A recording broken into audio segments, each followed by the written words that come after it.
Assalamualaikum warahmatullahi wabarakatuh. Bismillahirrahmanirrahim. Alhamdulillahirabbil alamin. Assalatu wassalamu ala asrofil anbiya wal mursalin Sayyidina Muhammadin wa ala alihi wa ashabi ajma'in, amma ba'du. Ayyuhal hadirun wal hadirat rahimakumullah. Para asatiz, para hujjaj, bapak-bapak, ibu-ibu, saudara-saudara, jamaah yang dimuliakan Allah Subhanahu wa taala. Alhamdulillah, pagi ini Allah kumpulkan kita di Masjid Al-Mubarakah dalam rangka kita thalabul ilmi. Mudah-mudahan kumpulnya kita mendatangkan rahmat dan maghfirah dari Allah Subhanahu wa taala. Amin ya rabbal alamin. Mari kita lanjut pengajian kita, masih berkenaan tentang salat Id. Bismillahirrahmanirrahim. Summa waktuha ma baina tulu'i syamsi waz zawali. Wakila la yadkhulu waktuha illa birtifa'i syamsi qadra ramhin ila akhirih. Summa waktuha, kemudian waktu pelaksanaan salat Id baik Idul Adha atau Idul Fitri, ma baina tulu'i syamsi, yaitu apa yang ada di antara terbitnya matahari wa zawali, dan juga tergelincirnya matahari. Jadi mulai masuk sholat Id adalah manakala matahari sudah tulu, artinya tulu itu terbit ya. Sampai kapan? Sampai masuknya waktu zuhur. Tapi kita nggak ada Pak Bu sholat Id jam 10, ada? Nggak ada ya. Kalau di kalam boleh nggak? Ya boleh, silakan, waktunya masih ada. Tapi ya memang afdolnya dilaksanakan pada awal waktu, mulai terbitnya matahari. Wakila, ada satu pendapat, la yadkhulu waktuha, tidaklah masuk waktu sholat Id illa kecuali birtifai syamsi, mulai naiknya matahari qadra ramhin, sekedar satu tombak. Kalau sekarang nih masih termasuk waktu makruh, waktu yang diharamkan untuk melaksanakan daripada sholat-sholat ya. Sampai kapan?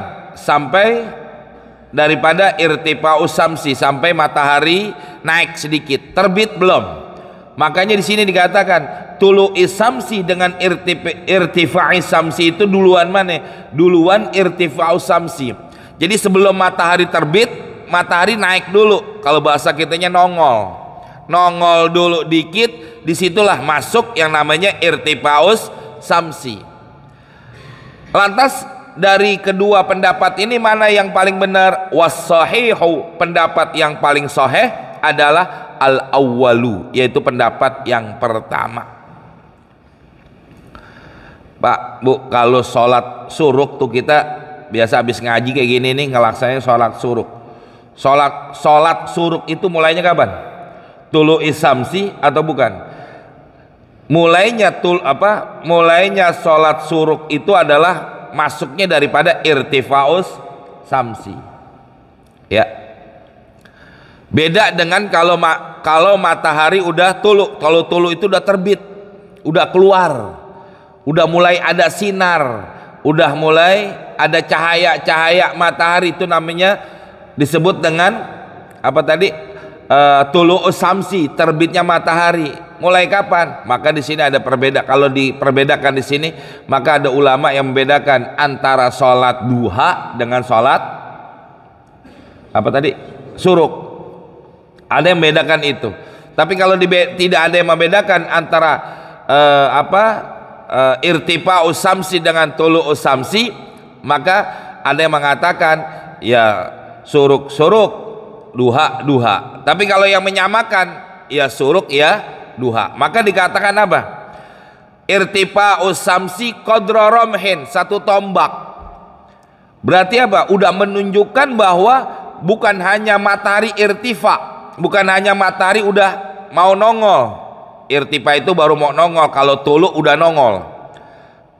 Maka kalau dikatakan irtifa'us syamsi terbitnya atau naiknya matahari sekedar satu tombak, berarti menunjukkan apa? Udah mau mulai atau bahkan udah tulu'us samsi, udah terbit daripada matahari. Jam berapa tulu? Suruk?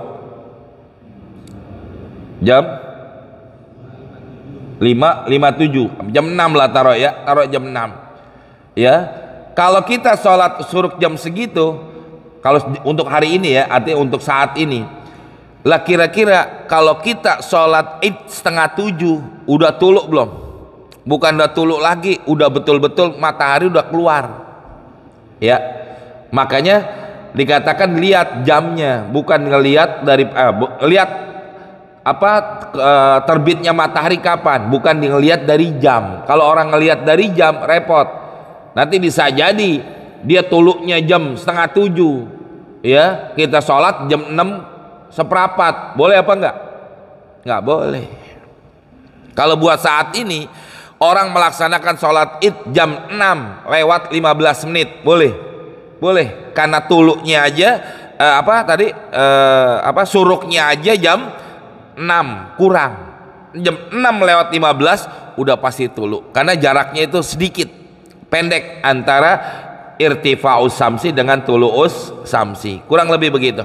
Makanya dilewat-lewatin dikit ya, waktunya jangan terlalu mepet. Walaupun ada orang kita kalau Idul Adha sholatnya 6:30, Idul Fitri baru jam 7 karena alasan buat pemotongan hewan kurban, silakan, tapi jangan sampai belum masuk waktunya sudah kita sholat, kesian nanti yang akhirnya apa, mereka tidak sah melaksanakan daripada sholat tersebut. Kurang lebih begitu waktunya. Apa yang kita udah kerjain benar ya, apa yang udah kita kerjakan ini benar sesuai dengan aturannya. Kenapa? Ulama-ulama kita dulu nggak mungkin mengajarkan sesuatu yang salah, maka ini yang harus kita laksanakan.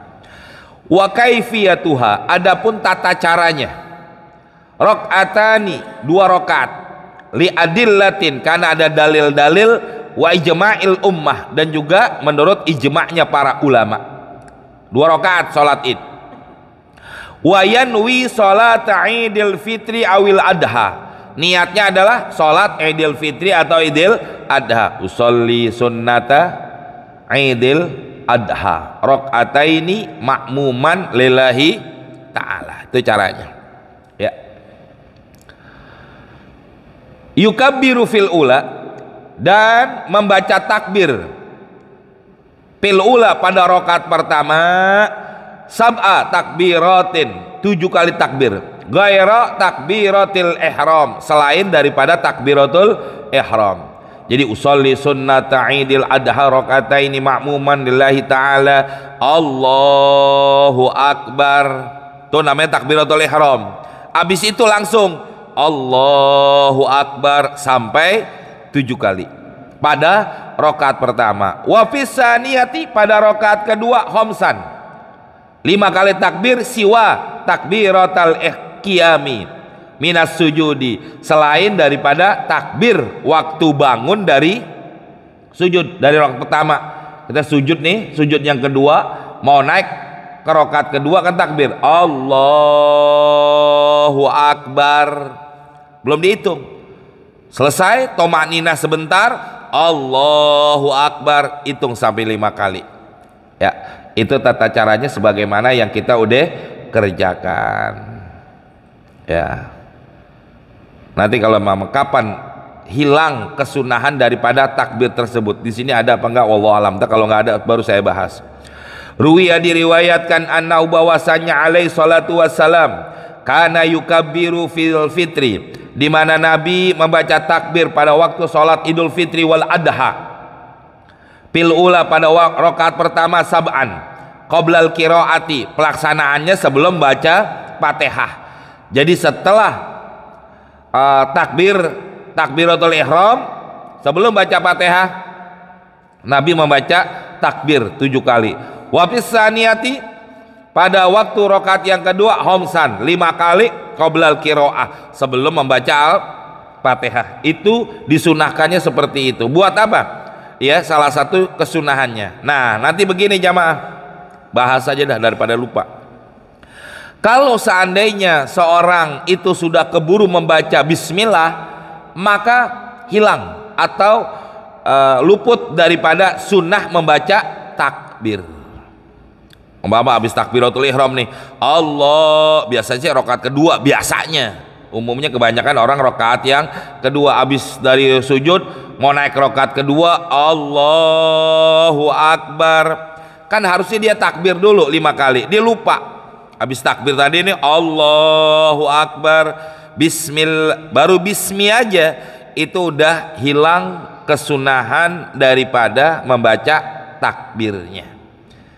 Kenapa? Bismillah itu rukun di dalam sholat, sedangkan takbir yang 5 atau 7 ini perkara sunnah. Jangan dia balik, artinya jangan dia kejar perkara sunnah tapi meninggalkan daripada yang wajib, nanti bisa membatalkan daripada sholatnya. Udah lewat aja ya. Sujud sahwi nggak? Sujud sahwi nggak kalau ninggalin takbir yang 7 atau 5? Nggak perlu, karena itu bukan termasuk sunnah abad, tapi termasuk sunnah hayat ya. Memang kagak seresep kalau orang kita bilang kagak resep. Apa kagak resep?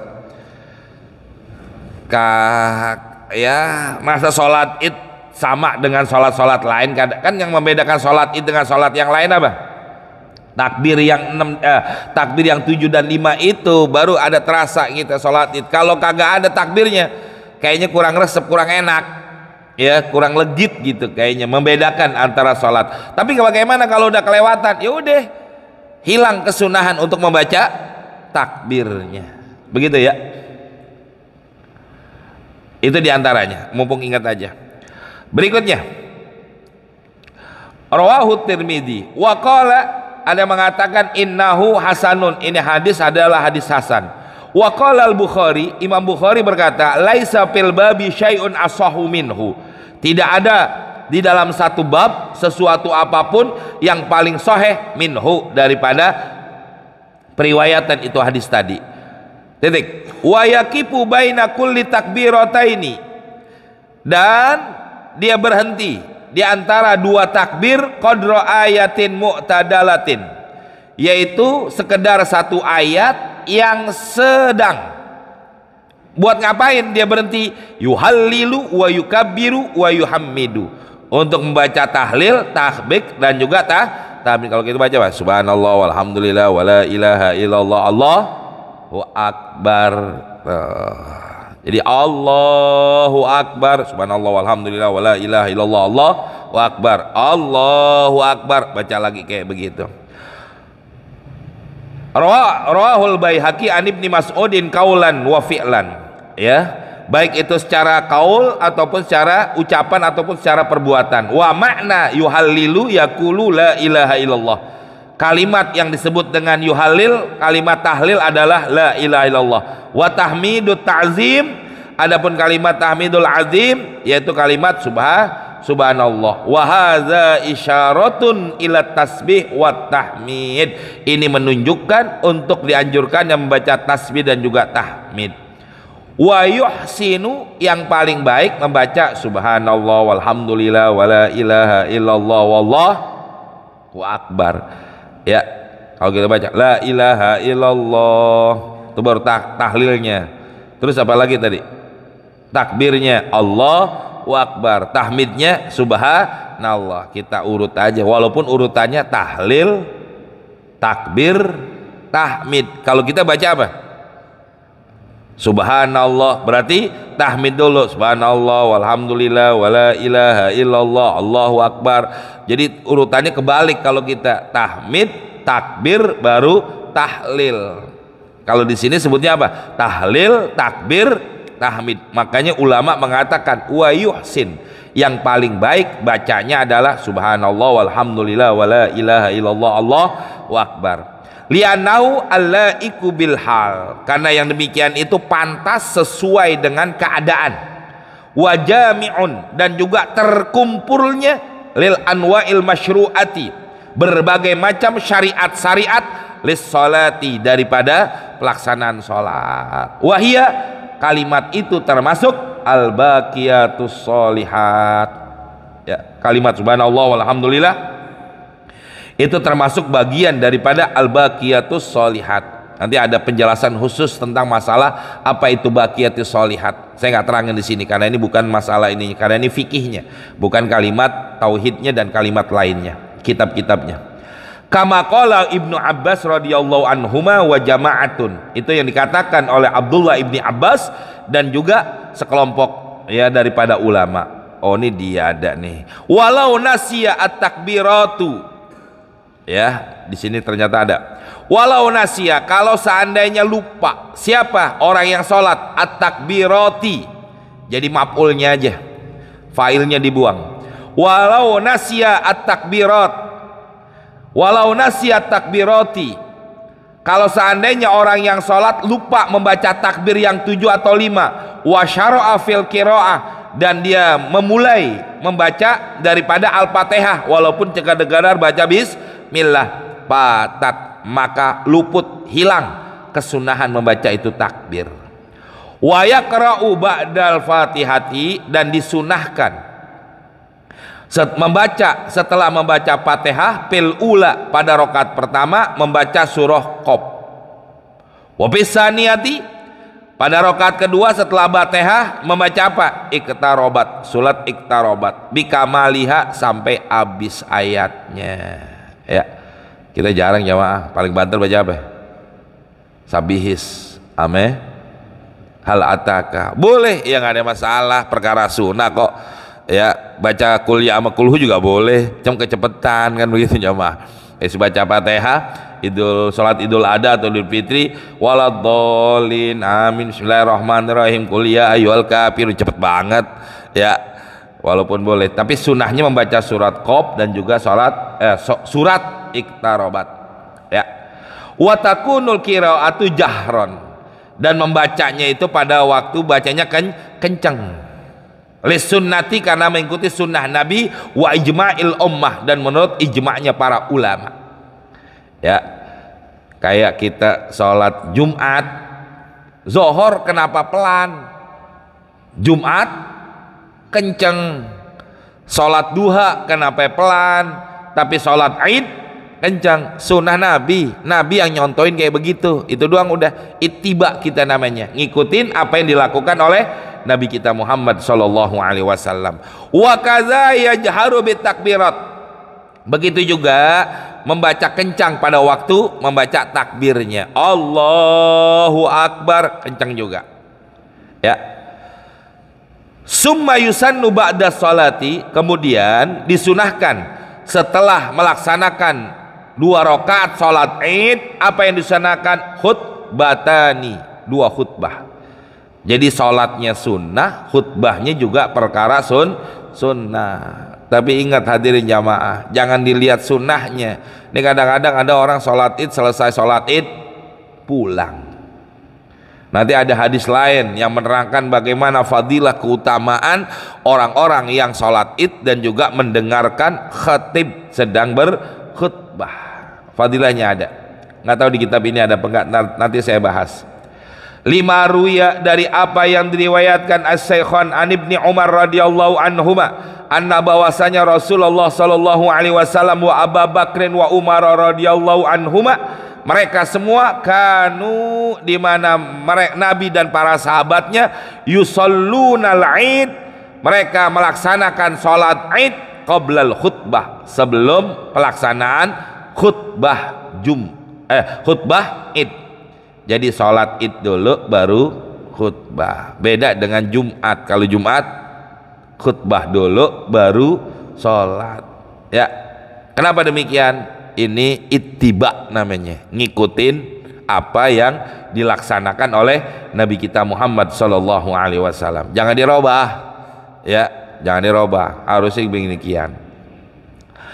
Palau khotbah qabla sholati, bagaimana kalau ada orang khutbah Id sebelum sholat? Di khutbah dulu baru sholat. Lam ya'tadda biha, maka tidak dianggap. Artinya apa? Sholatnya dianggap tidak sah. Kalau ada orang melaksanakan Id, sholat dulu, khutbah dulu baru sholat, kayak sholat Jumat, khutbah dulu baru sholat, maka khutbahnya yang udah dilaksanakan dianggap tidak sah. Artinya apa? Selesai sholat Id selesai sholat id, ya. Apa namanya, iya, selesai sholat id dia harus khutbah lagi walaupun sebelumnya sudah khutbah lagi, ya. Al sahihi, menurut pendapat yang paling sahih, as-sawabi, yang dianggap benar, alladzi nasu alai Syafi'i, yang telah dinaskan oleh Imam Syafi'i. Wa takrirul khutbati bil qiyasi, ya, dan diulang pelaksanaan khutbah huwa, yang mana itu bil qiyasi, menurut qiyas alal jum'ati, yaitu secara Jumat. Jadi rukun-rukunnya, syarat-syaratnya dalam pelaksanaan khutbah id itu disamakan, dikiaskan dengan khutbah Jumat. Harus ada 5 tuh rukunnya, kan rukun khutbah 5, lima-limanya harus ada. Begitu juga pada waktu khutbah yang kedua, ya. Manakala ditinggalkan salah satunya, maka dianggap dia tidak melaksanakan daripada khutbah. Itu doang bedanya, ya. Sah apa enggak? Ya, mengurangi daripada fadilah dan keutamaannya. Walam yasbut fihi hadisun, tidak ada satupun hadis yang menerangkan yang demikian. Qalahun Nawawi, Imam Nawawi berkata fil khulasah, di dalam kitab al khulasahnya, wa yustahabbu, dan disunahkan, ayyaftatiha, untuk memulai daripada khutbah al-ula yang pertama, bitis'i takbiratin, 9 kali takbir. Jadi sebelum ngucapin alhamdulillah, mulai dulu takbir, Allahu Akbar, Allahu Akbar, Allah, kayak kita udah, ya, kita laksanain bener itu. Wasaniyatu, pada waktu rokaat khutbah yang kedua, sebelum memulai alhamdulillah, memulai membuka pelaksanaan daripada khutbah, bisab'i takbiratin, melaksanakan 7 kali takbir. Tuh, ya. Jadi artinya apa? Ini tata cara daripada pelaksanaan 2 rakaat sholat id dan juga 2 khutbah dalam pelaksanaan sholat id, ya. Caranya demikian. Kenapa? Karena memang itu salah satu dari, karena begini jamaah, kata Nabi, ya benar, tidak ada satu pekerjaan, ya, di hari raya baik Idul Fitri atau di Idul Adha yang mendatangkan pahala kebaikan yang besar dari Allah kepada seorang hamba, kecuali apa? Dia datang ke masjid untuk melaksanakan sholat id, ya, dan juga mendengarkan pelaksanaan daripada sholat id. Begitu, nggak ada, kecuali apa? Id. Maka bagaimana caranya? Wa'lam, ketahuilah, anna sholata tajuzu fi sahra, yang namanya sholat id boleh di lapangan. Nah, ini bedanya dengan sholat Jumat. Kalau sholat Jumat nggak bisa di lapangan, harus di masjid. In kana bi Makkah, apabila dia di Mekah, kalau kita ada di Mekah, pal Masjidul Haram afdalu qat'an, pelaksana sholat id di Masjidil Haram itu paling afdol. Makanya nanti kalau orang-orang yang haji, setelah mereka wukuf di Arafah, mereka biasanya, ya, kalau orang yang paham, yang ngerti, yang udah biasa, yang udah tahu apa namanya lokasi atau udah paham hal-hal yang begitu, mereka biasanya selesai itu mereka paginya mereka ke Mina, setelah dari Mina mereka langsung pergi ke Mekah, melaksanakan apa? Banyak di antara mereka ingin melaksanakan yang dikatakan tawaf ifadah. Setelah tawaf ifadah, mereka melaksanakan yang namanya sholat id, pengen mengejar ininya, ya. Nanti itu kalau orang-orang yang haji, yang paham, yang ngerti, ya, atau paham jalanan, tempat dan lain sebagainya, banyak orang yang mengerjakan begitu. Kalau kita yang nggak paham, jamaah ikutin aja udah pimpinan kita adanya di Mina, ya di Mina aja udah, jangan ke Mekah, ternyasar lagi, ya. Itu diantaranya. Maka paling abdol sholat di mana? Masjidil Haram, ya.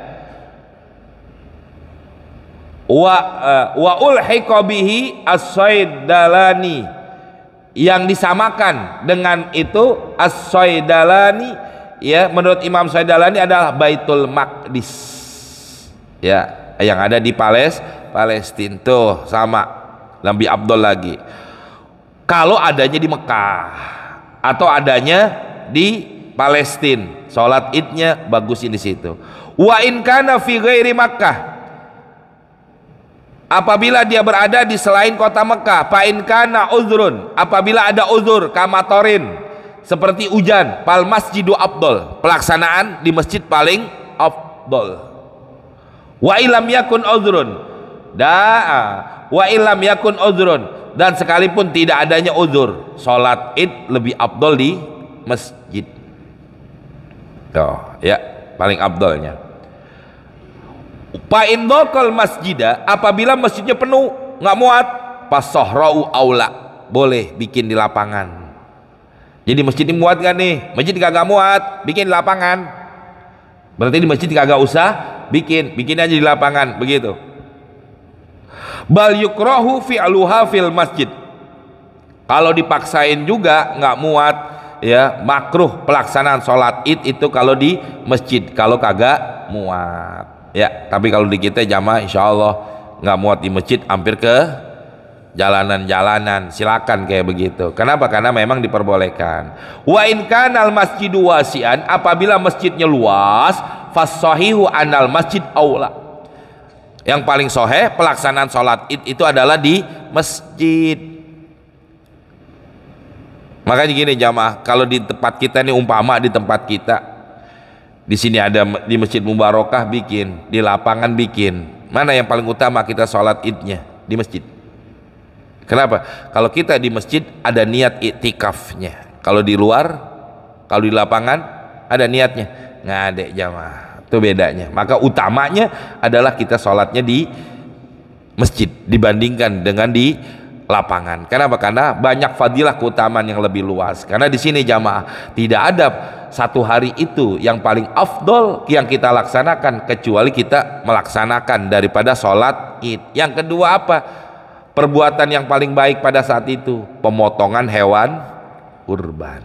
Nah di sini hadirin jamaah, saya mau bahas tentang sedikit kurban. Kenapa bahasanya kurban? Kurban itu seperti kata-kata korroba ya, korroba bukan koruba. Kalau fi'il madi sulasinya koruba, karena ini fi'il madi sulasi majid, fi'il madi yang ditambahkan satu huruf dengan wazan fa'ala. Jadi korroba yukorribu kurbanan, kurban. Masdarnya itu adalah kalimat masdarnya kurban. Kenapa kalimatnya dengan kalimat kurban bukan kalimat yang lain? Karena maknanya adalah tidak ada perbuatan yang bisa mendekatkan diri kita kepada Allah Subhanahu wa taala kecuali adalah kurban. Pemotongan hewan kurban itu adalah satu amalan perbuatan yang bisa paling cepat mendekatkan diri kita kepada Allah Subhanahu wa taala. Berat Pak 3 juta, berapa tadi? 3 juta 800. Berat Pak kalau menurut nafsu. Betul, kalau menurut nafsu berat. Tapi kalau kita ingin mendekatkan diri kita kepada Allah, orang kalau yang udah dekat kayak begini Pak Bu, kita kalau kayak kita nih punya anak, kita cinta sama anak kita, berapa juga kita kasih buat anak. Betul. Kenapa? Karena cinta, karena dekatnya. Lah begitu juga kita ya dulu itu buat apa? Buat orang yang kita cintai, apa juga segitu nggak ada nilainya. Maka dikatakan maknanya korroba, bukan ahda ya, udhiyah. Nah beda jamaah, udhiyah kata-kata penyembelihan. Makanya nanti ada di dalam kitab fikih ada namanya babul udhiyah, ada namanya bab tentang pemotongan hewan kurban. Itu udhiyah, pemotongannya udhiyah, tapi apa istilahnya ya, udhiyah itu pemotongan. Nanti ada dalam ini yang lagi rame juga di TikTok nih jamaah, tentang yang namanya hayatul mustaqirrah. Saya nggak bahas itulah ya, itu bab khusus tentang masalah hayatul mustaqirrah yang di TikTok lagi rame. Saya nggak bahas itu. Saya mau bahas masalah kalau di bab fikih namanya babul udhiyah, tidak ada babul kurban. Cari Pak, nggak ada. Di kitab fikih apapun cari babul kurban, nggak ada. Adanya babul udhiyah, bab tentang tata cara memotong hewan kurban.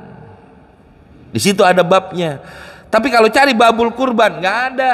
Makanya kenapa disebut kurban? Kita berkurban, bukan berudhiyah. Ya.